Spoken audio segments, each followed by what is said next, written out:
Hi അസ്സലാമു അലൈക്കും, welcome back. ഇന്ന് ഞാൻ കാണിക്കാൻ പോകുന്നത് നല്ല ടേസ്റ്റി ആയിട്ടുള്ള ഒരു മക്രോണി ബിരിയാണിയാണ് കേട്ടോ.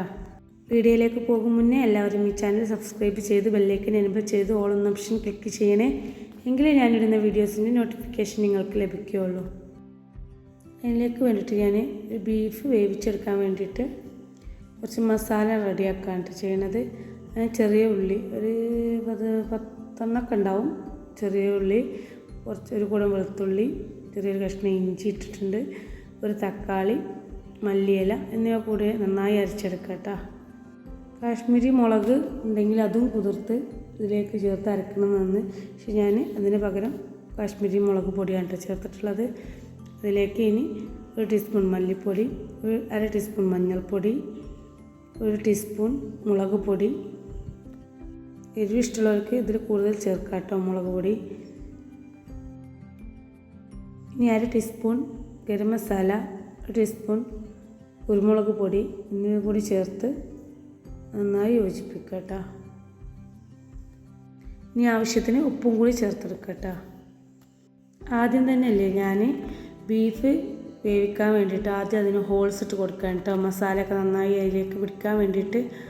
അങ്ങനെ അത് ഞാൻ നന്നായി എല്ലാ ഭാഗത്തും ഇങ്ങനെ കുറച്ച് കനം കുറച്ചിട്ട് ഇങ്ങനെ കട്ട് ചെയ്തെടുത്തിട്ടുണ്ട് കേട്ടോ. എന്നിട്ട് അതിൽ നന്നായി നമ്മൾ ഈ കൂട്ടി വെച്ച മസാല പുരട്ടിയെടുക്കുകയാണ് കേട്ടോ ചെയ്യണത്. സമയം ഉണ്ടെങ്കിൽ 2 മണിക്കൂറൊക്കെ ഇതിങ്ങനെ വെക്കണം നന്ന് കേട്ടോ. അങ്ങനെ ഞാനത് മസാല പുരട്ടി വെച്ചിട്ടുണ്ട്. ഇനി ഞാൻ മക്രോണി വേവിക്കാൻ വെക്കുകയാണ്.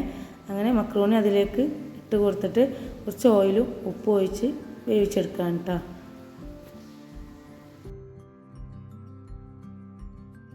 മക്രോണി റെഡിയാക്കാൻ വേണ്ടി അതിലേക്കുള്ള വെജീസൊക്കെ കട്ട് ചെയ്തെടുക്കുകയാണ്. അങ്ങനെ നീളത്തിൽ ഞാൻ കാപ്സിക്കം കട്ട് ചെയ്തെടുക്കുന്നുണ്ട്, പിന്നെ ക്യാരറ്റും കട്ട് ചെയ്തെടുക്കുന്നുണ്ട്. അങ്ങനെ കനം കുറഞ്ഞ് കിട്ടാൻ വേണ്ടിയിട്ട് ഇങ്ങനെ ചെയ്തതാണ്. അങ്ങനെ ചീകിയെടുക്കുന്നുണ്ട് കേട്ടോ. അങ്ങനെ മുഴുവനും അത് ചെയ്തെടുത്തതിന് ശേഷം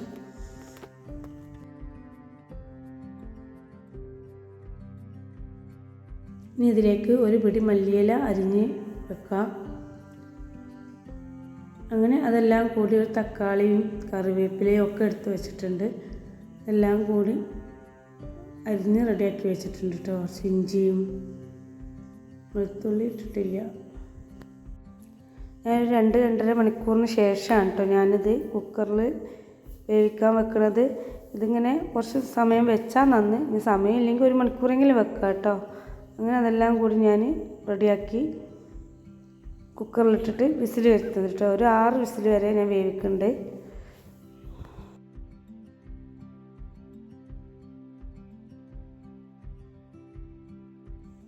ഇനി ഒരു കടായി അടുപ്പത്ത് വെച്ച് അതിലേക്ക് ബട്ടർ ഇട്ട് കൊടുത്തതിന് ശേഷം അതിലേക്ക് ഞാൻ ക്യാരറ്റ്, സവാള അങ്ങനെ എല്ലാം കൂടി ചേർത്ത് ഇളക്കുകയാണ് കേട്ടോ ചെയ്യണത്. ഈ വെജീസുകളൊക്കെ നന്നായി വാടിയതിന് ശേഷം അതിലേക്ക് കുറച്ച് ബിരിയാണി മസാലയാണ് കേട്ടോ ചേർത്ത് കൊടുക്കുന്നത്. 1 ടീസ്പൂൺ 1.5 ടീസ്പൂണിൻ്റെ അടുത്തേ ഉള്ളൂ. അത് അതിലേക്ക് ചേർത്ത് കൊടുത്തിട്ടുണ്ട്. പിന്നെ അതിലേക്ക് 1/2 ടീസ്പൂൺ മഞ്ഞൾപ്പൊടി, 1 ടീസ്പൂൺ മുളക് പൊടി, കുരുമുളക് പൊടി ഒരു ചെറിയ 1/2 ടീസ്പൂണാണ് കേട്ടോ. ഗരം മസാല 1/2 ടീസ്പൂൺ ചേർത്ത് കൊടുക്കുന്നുണ്ട്.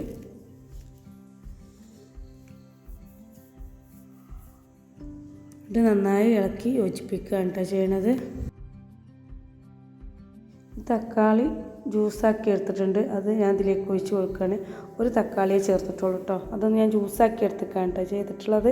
അത് ഞാൻ ഇതിലേക്ക് ചേർത്ത് കൊടുക്കുന്നുണ്ട്. പിന്നെ 2 ടീസ്പൂൺ തൈര് ചേർത്ത് കൊടുക്കുന്നുണ്ട് കേട്ടോ.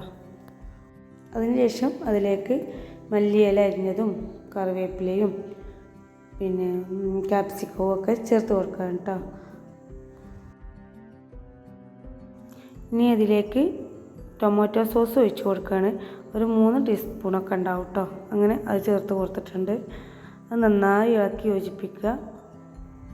കുറച്ച് കുറവായി തോന്നിയതിന് ശേഷം ഞാൻ 2 ടീസ്പൂൺ കൂടി ചേർത്ത് കൊടുത്തിട്ടുണ്ട് കേട്ടോ. ആകെ 3 ടേബിൾ സ്പൂൺ ചേർത്ത് കൊടുത്തിട്ടുണ്ട്. അങ്ങനെ എല്ലാം കൂടി നന്നായി ഇളക്കി യോജിപ്പിച്ചതിന് ശേഷം ഇനി ഇതിലേക്ക് ആവശ്യമായിട്ടുള്ള കുറച്ച് ഉപ്പ് ചേർത്ത് കൊടുക്കുക കേട്ടോ. അതിനുശേഷം ഞാൻ ഇതിലേക്ക് വേവിച്ച് വെച്ച മക്രോണി ചേർത്ത് കൊടുക്കുകയാണ്. അങ്ങനെ അത് മൊത്തം ഇതിലേക്ക് ചേർത്ത് കൊടുക്കുന്നുണ്ട്. എന്നിട്ട് ഇത് നന്നായി യോജിപ്പിച്ചെടുക്കുക കേട്ടോ. അതിൽ മസാലയിൽ നമ്മുടെ മക്രോണി ബിരിയാണി ഇവിടെ റെഡി ആയിട്ടുണ്ട് കേട്ടോ. നമ്മൾ കുക്കറിൽ വേവിച്ചെടുത്തിട്ടുള്ള ബീഫില്ലേ അതൊന്ന് ബട്ടറിൽ ഫ്രൈ ചെയ്തെടുക്കുകയാണ് കേട്ടോ ചെയ്യുന്നത്. അങ്ങനെ ഞാനൊരു പാനിലേക്ക് ബട്ടർ ഇട്ട് കൊടുത്തിട്ടുണ്ട്.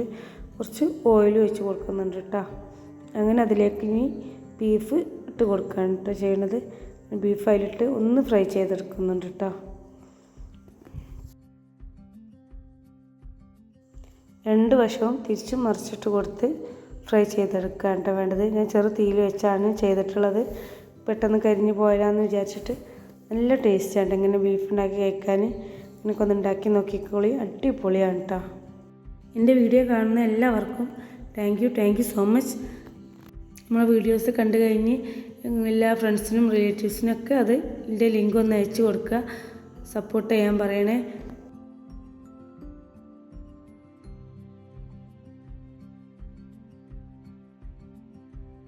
അങ്ങനെ ബീഫ് നന്നായി ഫ്രൈ ചെയ്തെടുക്കുക. അങ്ങനെ അധികം മുക്കി പൊരിക്കുകയല്ല കേട്ടോ, അങ്ങനെ കുറഞ്ഞ എണ്ണയിലിട്ടിട്ട് ഇങ്ങനെ ആക്കിയെടുക്കുക. ചെറു തീയിലിട്ടിട്ട് വേണം കേട്ടോ അത് ഫ്രൈ ചെയ്തെടുക്കാൻ. ഒരിക്കലും അത് കൂട്ടി വെച്ചേക്കല്ലേ, കരിഞ്ഞു പോകും കേട്ടോ. എല്ലാം ശ്രദ്ധിക്കണേ. ഫ്രൈ ആയതിനു ശേഷം ഞാൻ ആ കുക്കറിലുണ്ടായിരുന്ന മസാലയില്ലേ അതിങ്ങനെ ഒരു പാനിലേക്ക് ഒഴിച്ചിട്ട് വേവിച്ചെടുക്കാൻ കുറച്ച് ടൊമാറ്റോ സോസ് ഒഴിച്ചിട്ടുണ്ട്. എന്നിട്ടത് നന്നാക്കി ഇളക്കി യോജിപ്പിച്ച് നല്ല ടേസ്റ്റാണ് ഈ മസാല കഴിക്കാൻ. ആ മസാലയും കൂടി ആ ബീഫിൻ്റെ മുകളിലൊക്കെ ഒന്നാക്കി കൊടുത്തതിന് ശേഷം കഴിക്കാം കേട്ടോ. ഇനി മസാലയിലുള്ള വെള്ളമൊക്കെ വറ്റി എണ്ണ നന്നായി തെളിയുന്നത് വരെ ഇതൊന്ന് ഇളക്കി കൊടുത്തേ ഇരിക്കുക കേട്ടോ. അങ്ങനെ നന്നായി വേവിച്ചതിന് ശേഷം നന്നായി എണ്ണ തെളിഞ്ഞ് വരുന്ന സമയമായാൽ ഓഫ് ചെയ്യുക കേട്ടോ.